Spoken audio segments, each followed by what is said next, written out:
가게사는 증시 각도기. 네, 안녕하세요. 증시 나침반 안지원입니다. 네, 많은 분들이 작도를 탔다고 저에게 얘기를 하시더군요. 네, 작도 탈 줄 모릅니다. 작도 타다 발 잘라집니다.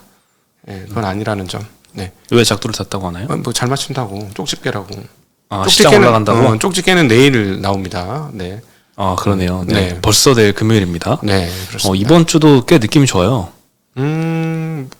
이제 뭐 아니 느낌이 좋은 게 아니고 장애물이 다 없어졌잖아요. 기분이 좋아요. 올라서. 1일 1비 해야지. 1일 1비 해야죠. 또 우리가 작년도 1일 1비가 아니고 1이 한 30비 정도 하지 않았나요? 작년에 1이 한 번 하고 나면 한 30비씩 나오고 있었는데 네. 올해는 뭐 1이 아마 한 10비 나오고 1비 이렇게 됐으면 좋겠습니다. 네. 거의 전고객 플러스 가는 그날까지. 네, 가고 있습니다. 자, 22년도 이제 얼마 안 남았어. 네. 22년도 다 잡아먹게 생겼어요, 지금. 네. 아싸. 오늘도 시장이 코스피 0.8% 가까이 올랐고요. 코스닥은 1.8%나 올랐습니다. 네, 많이 올랐습니다. 와, 이렇게 시장이 이렇게 좋아도 되는 건가요? 단기간에? 이런 생각이 요즘 계속 드는데요. 그게 하락장에 우리가 완전히 절여진 거죠. 네, 그렇죠. 하락으로 절여져가지고 이런 얘기가 나오는 거예요. 상방으로 절여지면 왜 당연한 거지. 왜 이거밖에 안 올라서 이렇게 될 수도 있다니까요. 네. 네. 근데 이 상승장을 외국인들이 다 가져가는 것 같아요. 외국인이 계속 아쉽죠. 사면서 끌어올리고 있습니다. 아쉽습니다. 네, 개인 투자자는 이 상승장마다 계속 매도가 나오고 있어요. 코스피에서 3,500억 매도, 코스닥에서 3,700억 매도. 외국인은 코스피에서만 5,500억 매수했고요. 코스닥에서 2,000억 매수했습니다. 많이 삽니다. 코스닥 많이 사네요. 원달러 환율 1,220원으로 끝났습니다. 네. 1% 정도 전일 대비 떨어졌고요. 오늘 업종 상승률을 1위는 전기전자 섹터였습니다. 네. SK IT테크놀로지가 8%나 상승했고요. 솔루스 첨단 소재 3%대 상승했습니다. 2차전지 섹터가 오늘 굉장히 좋았고요. 네. 요즘 계속 좋네요. 연속으로. 그렇습니다. 아주 뜨겁습니다, 지금. 왜냐면 계속해서 엄청난 양을 사용할 거라고 해서 계속 가고 있는 거고, 그 다음에 이제 직원들 매도하면 큰일 날 거라고 했던 에너솔루션이 그 날이 지났음에도 불구하고 하락을 안 하니까요. 네. 예상했던 거 아닌가요? 디데이가 지나면 이미 이제 반등 시작한다. 그때까지 빠진다. 디데이 날까지. 근데 디데이 날까지 생각보다 엄청나게 빠지진 않았어요. 그러니까 아니 제가 보기에는 틀린 거고요. 직원들이 지금 안 파는 것 같고요. 원래 또 오를 때는 잘 안 팔아요. 떨어질 때 팔지. 그렇죠. 사람 심리라는 게. 그건 그런데 제가 보기에 이건 패시브와 주식 비율의 승리인 것 같아요. 그러니까는 시가총액 2위 종목을 어느 정도 갖고 있어야 되는데 각 펀드별로 너무 유통 물량이 너무 없는 거야. 그러니까 물건이 나오면 패시브들이 사놓고 물건이 나오면 패시브들이 사놓고 뭐 이런 식으로 하다 보니까 패시브가 아직도 안 샀을까요? 상장한 지 1년이 넘었는데. 다 편입 못 시킨 데도 있을지 않을까요? 국민연금만 해도 엄청나게 샀잖아요. 네. 물론 이제 제일 큰 손이긴 합니다만 그럴 수 있을 것 같아요. 해외 주식 투자자들이 지금 들어오면 패시브로 살 거 아닙니까? 상당 부분은. 근데 제가 이제 LG엔솔 직원으로 빙의를 해보면 장이 조금 이렇게 돌아서고 2차전지들 이렇게 반응이 좋으면 조금 매도를 망설일 수도 있을 것 같아요. 원래 오를 땐 잘 안 팔립니다. 안 팔고 싶어요. 네. 바닥을 향해서 갈 때 팔고 싶지.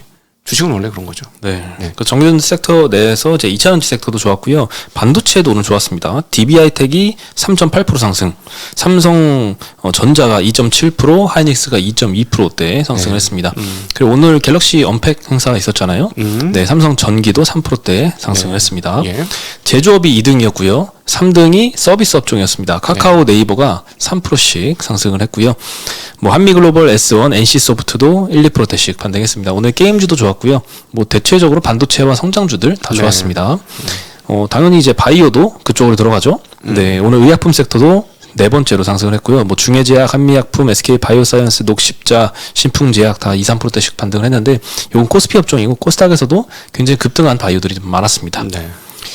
제일 많이 떨어졌던 거는 보험이랑 전기가스, 금융업종. 네, 보험이랑 은행주들은 오늘 좀 떨어졌는데요. 금리가 이 FOMC 그 공개한 이후로 기자회견 이후로 금리가 많이 떨어졌습니다. 많이 떨어졌습니다. 한 10pp씩 떨어졌으니까요. 네. 오늘 보험주가 하나생명, 삼성생명, DB손보, 한화손보, 현대해상 다 2에서 4%대씩 크게 좀 하락을 했습니다. 전기가스도 서울가스, 한국가스공사, 삼천리 2, 3%씩 빠졌는데요. 삼천리 이런 서울가스 이런 것들 계속 신고가 경신했었잖아요. 예, 예. 이제 좀 빠지려나 싶은 생각이 좀 드는데. 왜냐하면 대안이 생겼잖아요. 살 주식이 많아졌잖아요. 아무래도 그럼 그렇게도 될 수 있을 것 같아요. 그럴 수도 있죠. 예. 그리고 가스 가격이 지금 너무 많이 빠졌는데 이거 언제까지 이렇게 테마를 유지를 할지 네, 궁금합니다. 겨울이 끝나면 또 끝날 수도 있죠. 그럴 수도 있겠네요. 예, 예. 네. 가스비 또 막 2배 올랐다, 난방비 2배 올랐다, 막 이런 경우도 있으니까 지금 그런 뉴스가 많이 나오니까요. 예. 네. 근데 아까 그 점심 먹다 그 생각이 나네요. 그 후배가 네. 자기 이번에 난방비 50% 급등했다고. 그 얼마인가 봤더니 원룸 사는데 네.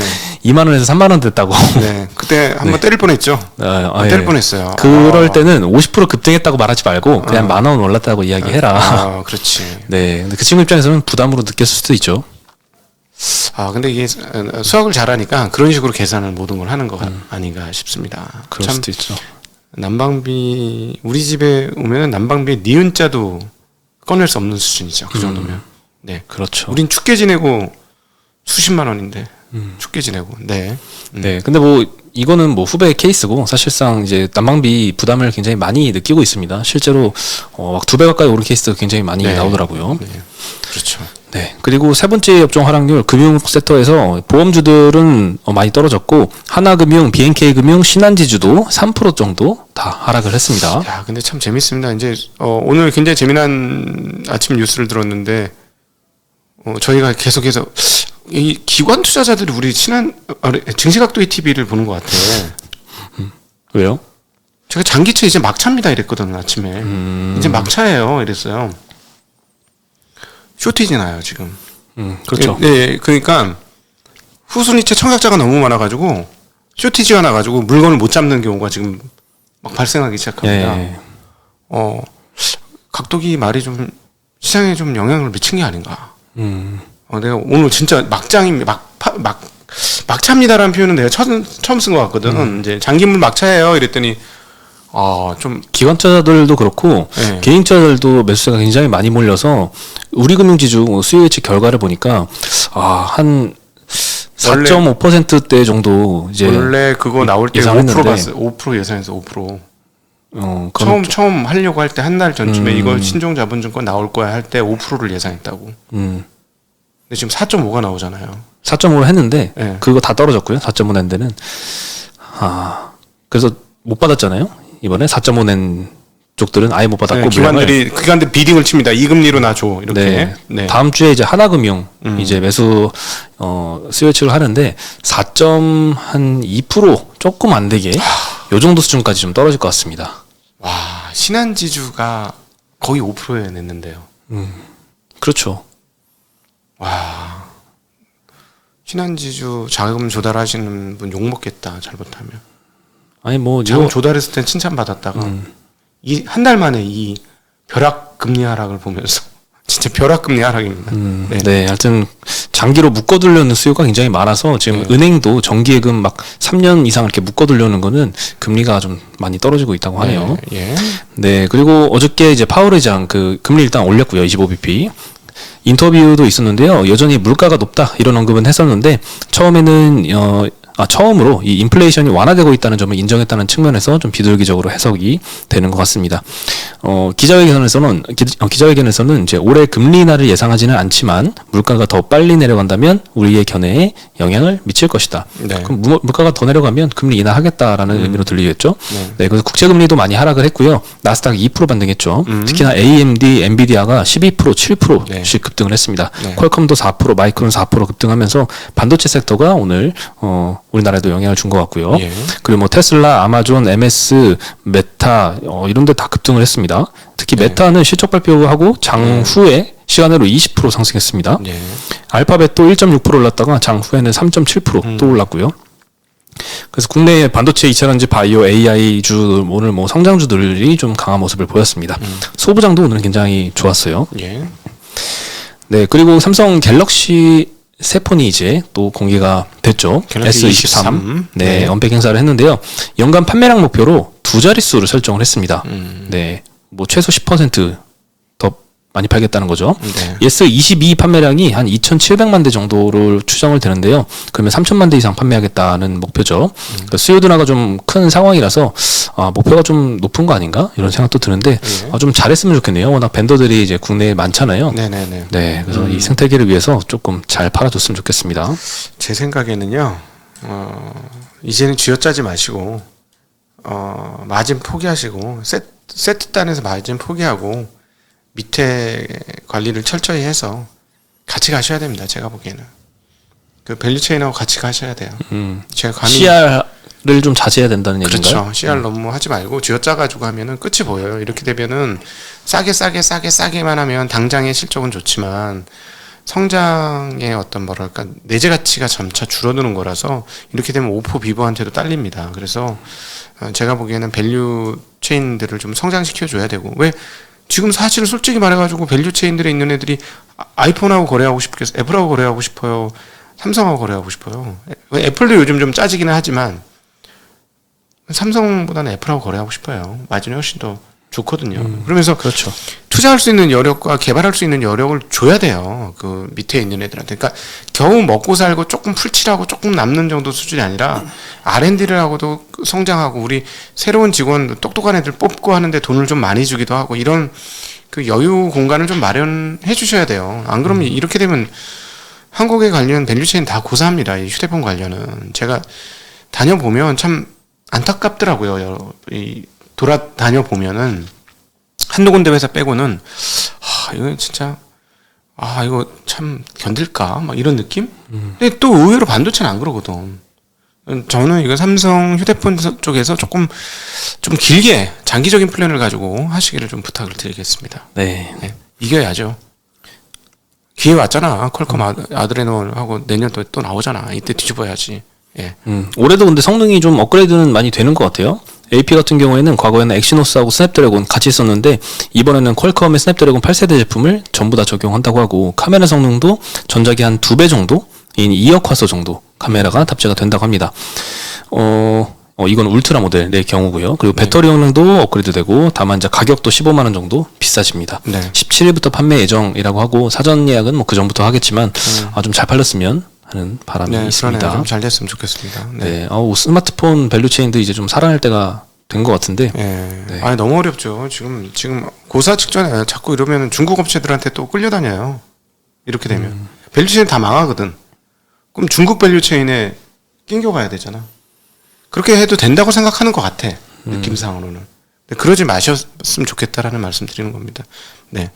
네. 그리고 증권형 토큰 관련해서 어저께 증권업종이 업종 상승을 1위를 했잖아요. 예. 오늘은 뭐 1위는 아니었습니다만 그래도 증권주들이 좀 많이 올랐습니다. 뭐 SK증권 어제도 급등했지만 오늘도 8%대 상승했고요. 네. 유한타도 8%대, 유진, 한양, 부국 다 4, 5%대씩 급등을 했습니다.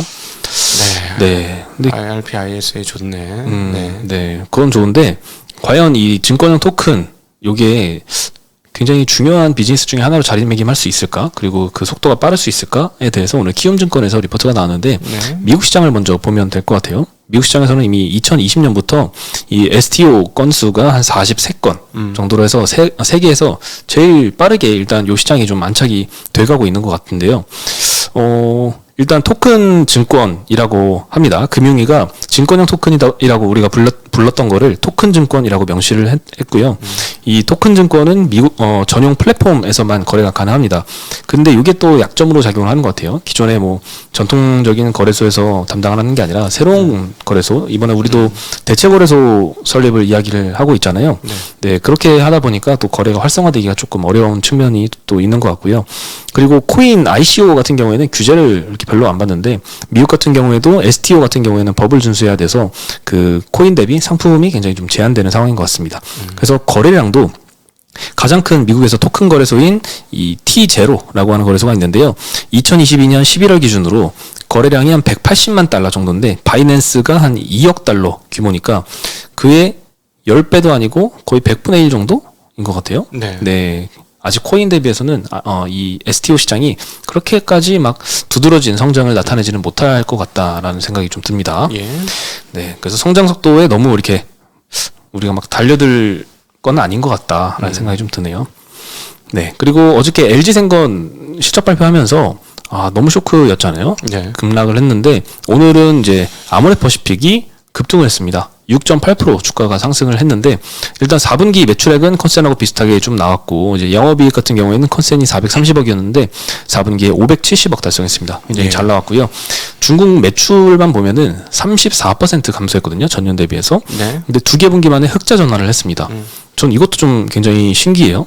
매출이 30%가 넘게 줄었는데 흑자 전환을 했대요. 네, 오프라인 채널 효율화하고 인건비 감소되고 이제 감가상각비 줄었고요. 광고인제 프로모션 비용 축소돼서 비용 감축으로 흑자 전환을 했는데 매출이 34%나 빠지면 이게 향후의 성장성이 조금 의구심이 들긴 합니다. 네. 처음에 막 비용 감축하고 구조조정하면은 수익성은 좋아지겠지만 예. 그 이후에 매출의 성장성이 좀 확 떨어질 수는 있겠죠. 그렇죠. 네.